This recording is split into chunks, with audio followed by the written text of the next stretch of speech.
desert sun cast long shadows across Dust Creek's main street when Cole Mackenzie heard the crack of leather against flesh. Through the dusty window of Blackwood's general store, he watched a man's hand strike a young woman's face with the casual cruelty of a man swatting a fly. Cole's weathered fingers instinctively moved to his Colt .45. 5 years of bounty hunting had taught him when to walk away from other men's troubles. But something about the way the girl straightened her shoulders, the way she refused to cry, it reminded him of another woman, another time when he'd chosen to look away. The girl's eyes met his through the glass, dark as storm clouds, filled with a pride that 3 years of brutality couldn't break. In that moment, Cole Mackenzie made a choice that would change both their lives forever. But was he already too late? Had too much damage been done for either of them to find their way back to something resembling peace? And where are you watching from today? Drop a comment and let me know your location. I love hearing from fellow lovers of the Old West. Cole Mackenzie wasn't the kind of man who believed in second chances anymore. At 42, his face carried the map of every hard mile he'd traveled since that September night in Tombstone, when he'd come home to find his world reduced to ashes and blood. Sarah and little Emma, gone in the time it took him to ride to the next county chasing a cattle rustler who wasn't worth the bullets it took to bring him down. Now, he made his living hunting men, instead of protecting them. Fast Draw Mackenzie, they called him in the territories. A name that opened doors and ended conversations with equal efficiency.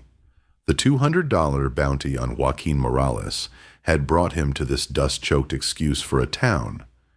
But it was the sound of that slap that made him forget about everything else.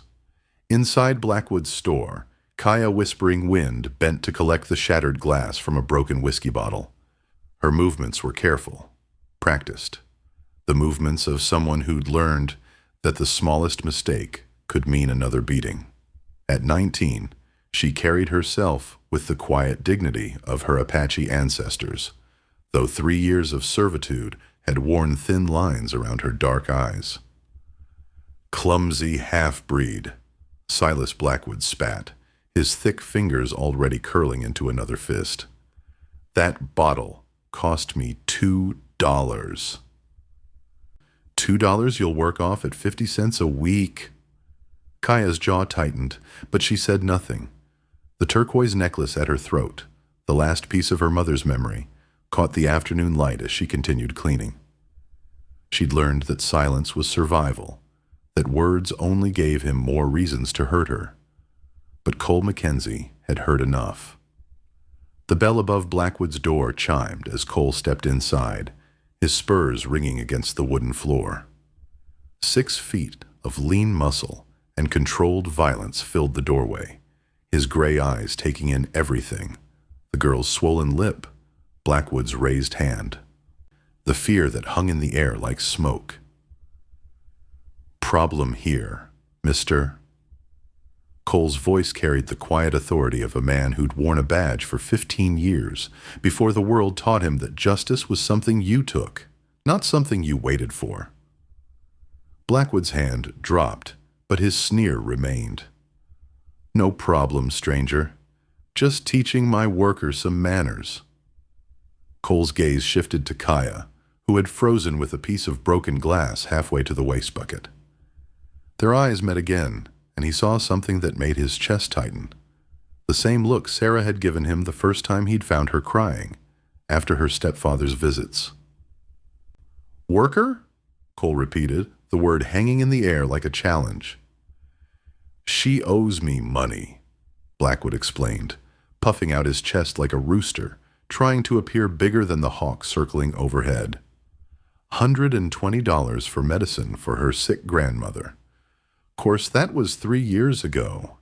With interest and penalties, we're up to nearly 300 now. The mathematics of cruelty. Cole had seen it before in a dozen frontier towns, where the law existed only as long as decent men were willing to enforce it. That night, Cole sat in the Dusty Rose Saloon, nursing a whiskey, and watching the locals pretend they didn't see what was happening right under their noses. It was Martha Williams, the kindly widow who ran the boarding house, who finally broke the silence. "You're thinking about that girl," Martha said, settling her ample frame into the chair across from him. "I can see it in your eyes. Same look my husband used to get when he was fixing to do something noble and stupid." Cole smiled despite himself. "Just seems like a man ought to do something when he sees wrong being done." "Silas Blackwood's got Sheriff Dawkins in his pocket," Martha warned, "and half the town council besides." "That girl, Kaya's her name. She's been trapped in that hell for 3 years. We've all seen it. We've all done nothing." "Why?" The question came out rougher than Cole intended. Martha's eyes grew distant. "Because she's Apache. Because she's alone. Because in a town like this, if you ain't got money or power or the right color skin, you might as well be invisible." But Kaya wasn't invisible to Cole. That night, as he lay in his narrow boarding house bed, he couldn't shake the image of her dark eyes, the proud set of her shoulders, even as Blackwood's hand connected with her cheek. There was fire beneath the ash. He'd seen it flickering, waiting for the right wind to fan it back to life. He'd failed Sarah, failed Emma, but maybe. The next morning brought revelation in an unexpected form. Following a tip from a drunk cowhand, Cole tracked Joaquin Morales to a hideout in the hills behind Blackwood's property. But instead of just finding his bounty, he discovered something that made his blood run cold. Blackwood wasn't just a cruel store owner. He was running stolen cattle through his back property, providing safe harbor for rustlers and cutthroats in exchange for a cut of their profits. The corruption ran deeper than one man's cruelty. It was a web of greed and violence that had ensnared the whole town. Meanwhile, in the cramped room above the store where Blackwood kept her, Kaya tended to her latest bruises with practiced efficiency. Her fingers found the turquoise necklace at her throat, smooth stones worn by her mother's touch, by her grandmother's before that. In the Apache way, turquoise was protection against evil. She almost laughed at the bitter irony. But as she moved to the small window that looked out over the main street, she saw him, the stranger from yesterday, walking with the purposeful stride of a man who'd made a decision. Something in his bearing made her pulse quicken, made her remember what it felt like to hope. Her mother had taught her that the spirits sometimes sent help in unexpected forms. "Watch for the signs, little dove," she used to whisper during those long nights when they'd hidden from soldiers in the canyon caves. "Courage often wears a stranger's face." The confrontation came at high noon, because in the West, some traditions held even when civilization had worn thin. Cole walked into Blackwood's store with Joaquin Morales trussed up and thrown over his horse like a sack of grain. $200 worth of justice delivered ahead of schedule. But it wasn't the money that had brought Cole here. "I hear you've got a worker who owes you a debt," Cole said, his voice carrying the kind of quiet that made smart men reach for their guns and wise men step back instead. Blackwood glanced at Kaya, who was stocking shelves with trembling hands. "What's it to you?" "I'm buying her contract. Name your price." "She ain't for sale." Cole's smile was winter cold. "Everything's for sale, Blackwood. Question is whether you prefer cash or lead." A crowd had begun to gather outside. Word traveled fast in a town starved for entertainment. Through the window, Cole could see faces pressed against glass, eager for blood, but unwilling to risk their own necks to stop injustice. $300, Blackwood declared, his voice rising with false bravado. "Plus damages for disrupting my business." "Funny thing," Cole said, pulling a folded paper from his vest pocket. I was having a drink with Sheriff Dawkins last night, and he happened to mention that debt bondage was outlawed in Arizona territory back in '68. Seems your contract isn't worth the paper it's printed on. Blackwood's face went from red to purple. You don't know what you're messing with, stranger. Cole Mackenzie. The name hit the room like a thunderclap. Several of the onlookers stepped back from the windows, and I know exactly what I'm messing with. Question is, do you? For a moment, the only sound was the desert wind rattling the building's loose boards. Then Blackwood's hand dropped toward the pistol at his hip, a foolish move that ended with Cole's Colt pressed against the man's forehead before he'd cleared leather. I wouldn't, Cole advised. I've already sent word to the U.S. Marshal about your cattle operation. You draw that gun, and I'll save them the trouble of a trial. But it was Kaya who broke the stalemate. Rising from where she had been crouched behind the counter, she stepped into the space between the two men with the fluid grace of a woman who'd learned to move like water around obstacles. I don't need anyone to buy my freedom, she said, her voice carrying the musical accent of her Apache mother, mixed with the steel of 3 years' suffering. I was never his property to begin with. In her hand was a thin-bladed knife, Apache-made, sharp enough to open arteries with surgical precision. The kind of blade a woman kept hidden until the moment when hiding was no longer an option. Now, Kaya, Blackwood said, backing toward the wall. Let's not do anything foolish. Foolish was trusting you to honor our agreement 3 years ago, she replied. Foolish was believing that decent work would be rewarded with decent treatment. The knife's point traced a line in the air, and Blackwood's eyes followed its movement like a mouse watching a snake. This ends now, Cole said. The girl walks out of here free and clear, with wages for 3 years of labor. Or I let her finish what she started and clean up whatever's left afterward.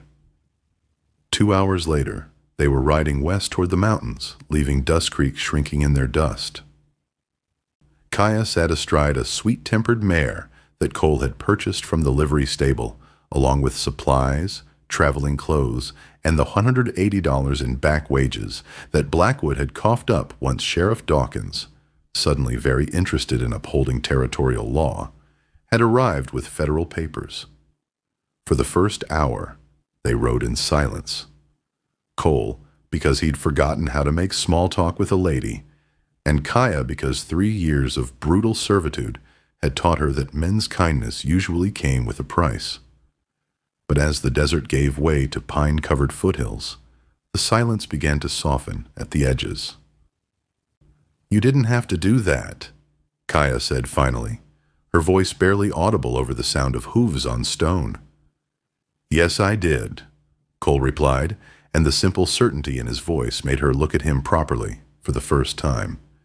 He was handsome in the weathered way of men who'd lived hard lives outdoors, silver threading through dark hair, lines carved by sun, and sorrow around gray eyes that had seen too much.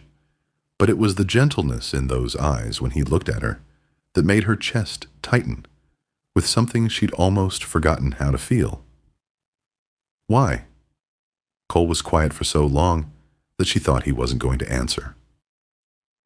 When he finally spoke, his voice was rough with old pain. Because 5 years ago, I had a wife and daughter. Sarah was. She was like you. Strong. Proud. Refused to let the world break her, even when it tried its damnedest. He paused, his hands tightening on the reins. The night I lost them, I was off chasing a bounty. Thought duty came before family. By the time I got home, he didn't finish the sentence. He didn't need to. The desert was full of unfinished stories, unmarked graves, and the ghosts of might-have-beens. I'm sorry, Kaya said, and meant it. The point is, I've spent 5 years telling myself that some things can't be fixed, some people can't be saved. Today, I decided to stop believing that lie. They made camp that night in a grove of cottonwoods beside a stream that ran clear and cold from the mountain snowpack. As Kaya knelt beside the water to wash the last traces of Blackwood's store from her skin, Cole busied himself with building a fire and trying not to watch the way the fading sunlight played across her shoulders. She was beautiful, not in the soft, delicate way that frontier photographers preferred, but in the strong, elemental way of wind-carved stone and storm-bent trees. Her mixed heritage showed in the classical lines of her face, the warm bronze of her skin, the way her dark hair caught and held light like captured starfire. When she turned to find him watching her, neither of them looked away. "What happens when we reach San Carlos?" she asked. Cole poked at the fire with a stick, sending sparks spiraling up toward the first stars. "That's up to you. I'll see you safely to your people, if that's what you want. If not," he shrugged, "the territory's a big place. Room for folks to start over if they've a mind to." "And you? Will you start over?" "Maybe." He looked at her across the fire. The weight of possibility hung between them like summer lightning. "Depends on whether I can find a reason to." Later, when the fire had burned down to embers and the desert night had wrapped around them like a blanket, Kaya moved from her bedroll to his.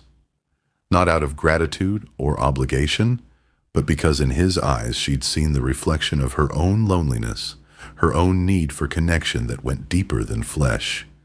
Their first kiss tasted of smoke and hope and the kind of desperate tenderness that bloomed in the spaces between one heartbreak and the next.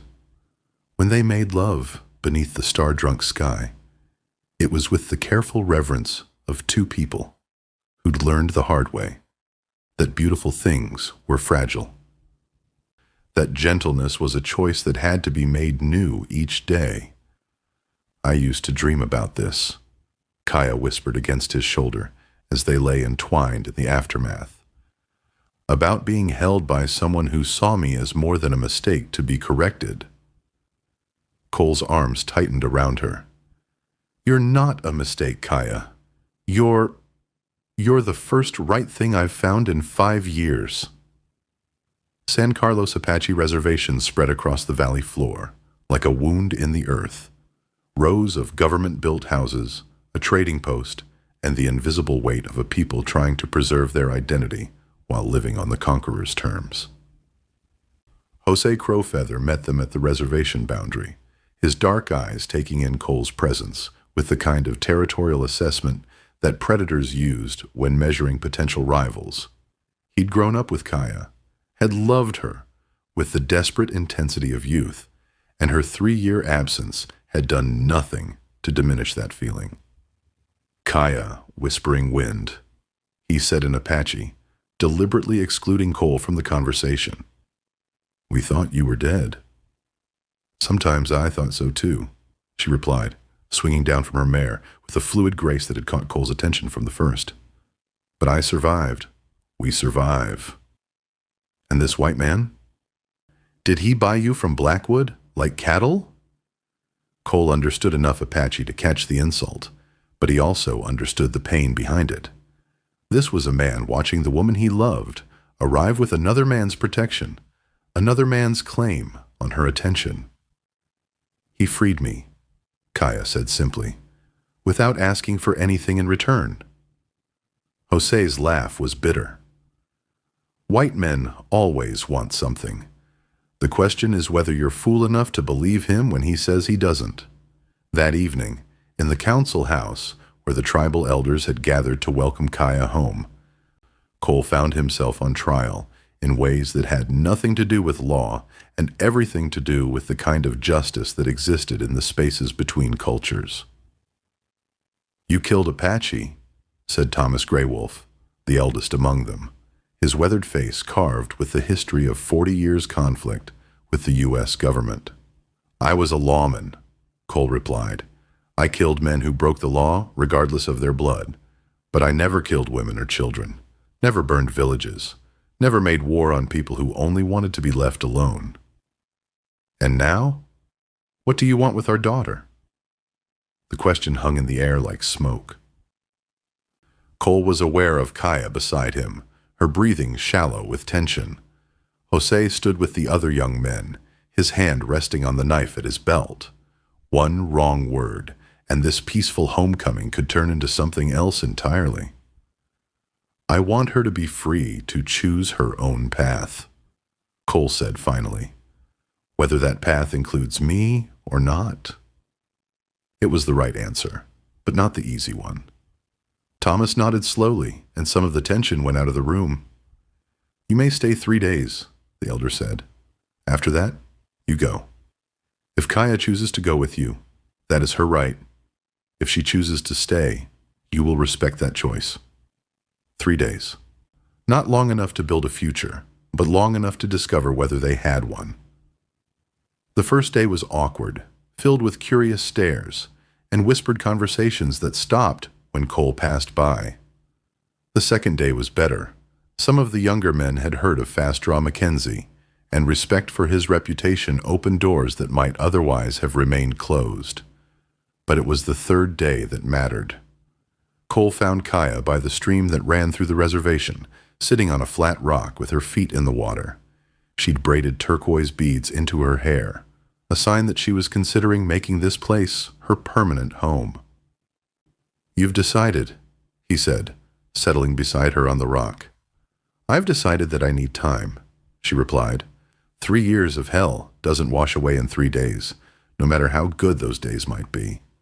I need to remember who I was before Blackwood tried to break me. I need to find out who I am now. Cole nodded, though the weight of disappointment settled in his chest like a stone. And you can't do that with me around. I could, but it wouldn't be fair to either of us. She turned to face him, and the love in her dark eyes made the coming separation hurt even more. I won't be someone's gratitude project, Cole. I won't be the wounded bird you fixed to make yourself feel better about the ones you couldn't save. The truth of it hit him like a physical blow. Is that what you think this is? I think you're a good man carrying 5 years' worth of guilt, and I think I'm a woman who's forgotten how to trust her own judgment about what love looks like. Her fingers found his, lacing them together in a grip that felt like both promise and goodbye. Give me a year. Let me find my feet again. If what we have is real, it'll survive that long. And if it doesn't, then we'll have saved each other from making a beautiful mistake. Cole Mackenzie rode out of San Carlos on a morning when the desert air tasted of sage and possibility. Behind him, Kaya stood on the hill overlooking the reservation, her hand shading her eyes against the rising sun as she watched him disappear into the vastness of the territory.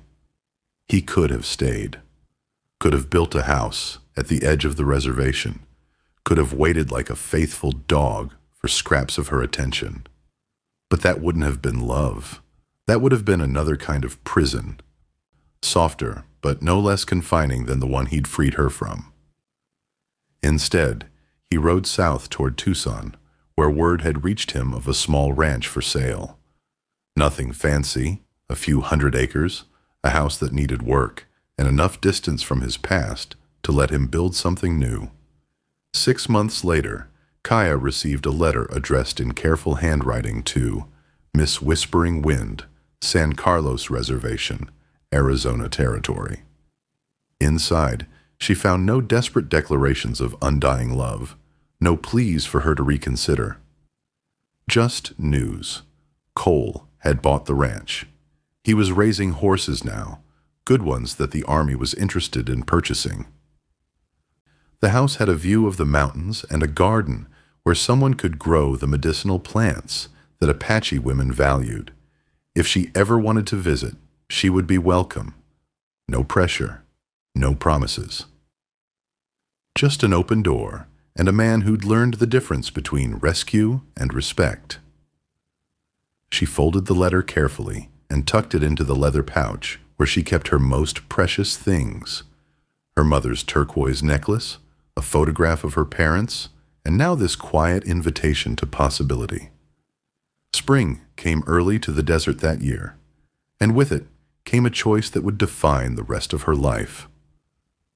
The Old West was built on second chances, for those brave enough to take them.